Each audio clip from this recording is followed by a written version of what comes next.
그게 아니라 인원이라고 얘기했다고 하는데 저는 그냥 사람이라는 이런 표현을 놔두고 또 의원이면 의원이지 인원이라는 말을 저는 써본 적이 없습니다. 인원이라는 말을 저는 써본 적이 새끼한테 없습니다. 입만 벌리면 거짓말이 자동으로 나와. 어제 윤석열은 어제 헌법재판소 탄핵심판 6차 변론에서 자신은 인원이라는 단어를 사용하지 않는다고 주장했습니다. 그런데 불과 1분 15초 뒤 자신의 말이 거짓말이라는 걸 스스로 입증합니다. 관련 영상 잠시 보겠습니다. 인원이라고 얘기했다고 하는데 저는 그냥 사람이라는 이런 표현을 놔두고 또 의원이면 의원이지 인원이라는 말을 저는 써본 적이 없습니다. 그런데 당시에 이제 국회 본관을 거점으로 확보해서 이제 불필요한 인원을 통제한다는 목적으로 들어갔는데 그 안에는 약 15명, 20명이 안 되는 인원이 들어갔고 밖에도 혼잡할 뿐 아니라 그 안에도 그 7층 건물 안에도 굉장히 많은 인원이 있다는 것을 잘 알고 있습니다. 불필요한 인원을 통제한다는 목적으로 들어갔는데 약 15명, 20명이 안 되는 인원이 들어갔고 밖에도 혼잡할 뿐 아니라 그 안에도 그 7층 건물 안에도 굉장히 많은 인원이 있다는 것을 잘 알고 있습니다. 네. 15초 어떻습니까? 이 인원이라는 단어는 그전에도 잘 알고 있습니다. 네. 15초 어떻습니까? 이 인원이라는 단어는 그전에도 윤석열은 자주 썼습니다. 지난달 23일 탄핵심판 4차 네. 어떻습니까? 이 인원이라는 단어는 그전에도 윤석열은 자주 썼습니다. 지난달 23일 탄핵심판 4차 변론기인에도 인원이 다 들어갔습니다라고 썼습니다. 지난해 3월 27일 23차 비상경제민원회의에서도 인원이란 단어를 한 차례, 지난해 4월 1일 있었던 전공의 파업 관련 연설문에도 3차례나 인원이라는 표현을 사용했습니다. 입만 열면 거짓말입니다. 윤석열은 또 12월 16일 홍장원의 체포공작과 곽종근의 주불리 김병주 유튜브 출연부터 내란 프레임과 탄핵 공작이 시작됐다고 말도 안 되는 주장을 펼쳤습니다. 정말 비겁하고 쪼잔합니다. 또 부하에게 책임을 떠넘기는 겁니까? 여러 증언과 증거가 쏟아지는데도 윤석열은 상식적으로 납득하기 어려운 궤변을 늘어놓고 있습니다. 탄핵 심판에서 윤석열 대통령은 12.3 내란 사태 직후 터져나온 폭로와 증언의 신빙성을 깎아내리는 전략을 펼쳤습니다. 전체 맥락보다 표현 하나하나를 문제 삼으며 말이 바뀌었다, 그런 표현 안 쓴다고 주장했는데요. 인원을 끌어내라고 지시받았다는 곽종근 전 특전사령관의 증언을 두고 윤 대통령은 평소 인원이라는 말을 안 쓴다고 주장한 게 대표적입니다. 과연 이 말이 사실일까요? 먼저 신수아 기자가 보도합니다.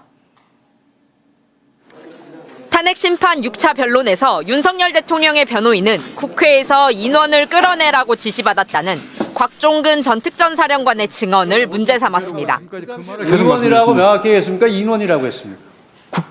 인원을 끄집어내라고 제가 국방에서 그거를 이제 의원으로 본인이 인식한 거죠. 인원이냐 의원이냐를 놓고 물고 늘어졌고 곽 전 사령관은 대통령이 끌어내라고 한 인원은 국회의원인 걸로 생각했다고 답했습니다.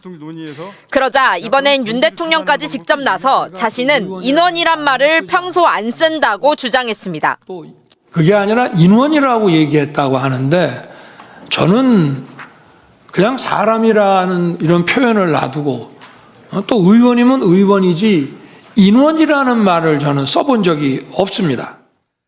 인원이라는 말을 저는 써본 적이 없습니다. 곽종근 전 특전사령관의 기억이 불확실해 증언을 믿기 어렵다며 흠집을 낸 겁니다. 그런데 정확히 1분 만에 윤 대통령은 스스로 자신의 말을 뒤집었습니다. 국회 본관을 거점으로 확보해서 이제 불필요한 인원을 통제한다는 목적으로 들어갔는데 36초 뒤, 다시 7초 뒤 계속해서 인원이란 단어가 윤 대통령 입에서 나왔습니다. 그 안에는 약 15명, 20명이 안 되는 인원이 들어갔고 그 7층 건물 안에도 굉장히 많은 인원이 있다는 것을 잘 알고 있습니다. 그런데 왜 지시가 부당하다거나 불가능하다고 바로 보고하지 않았냐고 지적하면서 또다시 인원이란 말을 썼습니다. 장관님, 지금 국회에 우리 요원이 15명 정도 또는 20명 안 되는 인원밖에 없고 그리고 우리 윤 대통령은 4분 40초 동안 4차례나 인원이란 말을 썼습니다. 변론이 끝나고 기자들이 윤 대통령 바로 뒷자리에 앉았던 변호사에게 물었습니다. 그랬더니 되돌아온 대답은 기억나지 않는다였습니다. 말씀을 쭉 하시면서 인원이란 단어를 그 뒤에 바로 3번 연속으로 쓰시던데. 글쎄, 그거는 무슨 예를 드느라고 그랬는지 잘 모르겠지만 저는 기억이 나지 않습니다.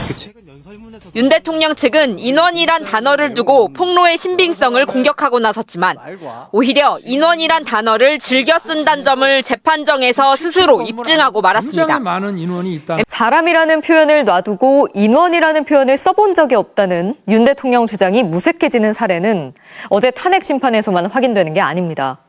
헌재 신문 과정은 물론 간담회나 토론회, 대국민 연설에서도 인원이라는 말이 수차례 등장합니다.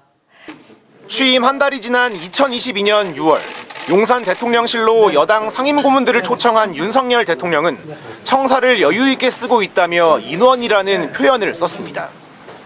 한 건물에 뭐 한 700~800명 되는 인원이 좀 여유 있게 다 같이 쓸 수 있는 공간이다 보니까 기자들에게 소통 강화의 상징처럼 내세운 김치찌개를 언급할 때는 인원이 적어야 맛있게 끓인다고 말했습니다. 조금씩 나눠가지고 자리를 한번 좀 인원이 좀 적어야 김치찌개도 끓이고 뭐 하지 않겠어요? 몇백 그릇을 끓이면 맛이 없잖아. 대통령실 홈페이지에 공개된 취임 이후 발언들을 확인해봤습니다. 민생 현장을 찾아가 국민과 직접 소통하겠다며 마련한 민생 토론회. 또한 9에서 12인 소규모 인원을 하나의 유닛으로 묶어서 지난해 의정 갈등 사태와 관련해 나선 대국민 담화에서도 윤 대통령은 사람 숫자를 뜻하는 의미로 인원이라는 단어를 한자리에서 여러 차례 사용했습니다. 2025학년도 의대 정원 증원 신청 인원은 목표를 산술 평균한 인원으로 매년 증원하는 것이 인원이라는 표현은 어제뿐만 아니라 이전에 출석한 헌재 변론에서도 반복적으로 등장합니다. 국회가 개회 중이고 또 의원회 간에도 많은 사람이 있고 소통 간에도 또 인원들이 있기 때문에 국회 본관에 사람이 많았다는 같은 얘기를 하면서는 수백 명과 인원을 번갈아 썼습니다. 본관에도 그게 7층짜리 건물인데 그 안에도 수백 명이 있었을 것이고 그 7층 건물 안에도 굉장히 많은 인원이 있다는 것을 잘 알고 있습니다. 개엄 당일 윤 대통령과 통화한 홍장원 전 국정원 1차장도 지난 5일 헌재에 나와 그 내용을 전하는 과정에서 인원이라는 표현을 언급했는데요. 대통령께서 방첩사를 지원해라. 자금이면 자금, 인원이면 인원이면 인원, 무조건 지원해라고 말씀하셨지 않습니까? 윤 대통령은 양손을 크게 휘젓거나 책상을 내리치면서 홍 전 차장의 주장을 반박했지만 계엄과 상관없는 간첩 얘기라고만 했을 뿐 이때는 인원이란 말을 안 쓴다는 문제 제기는 하지 않았습니다.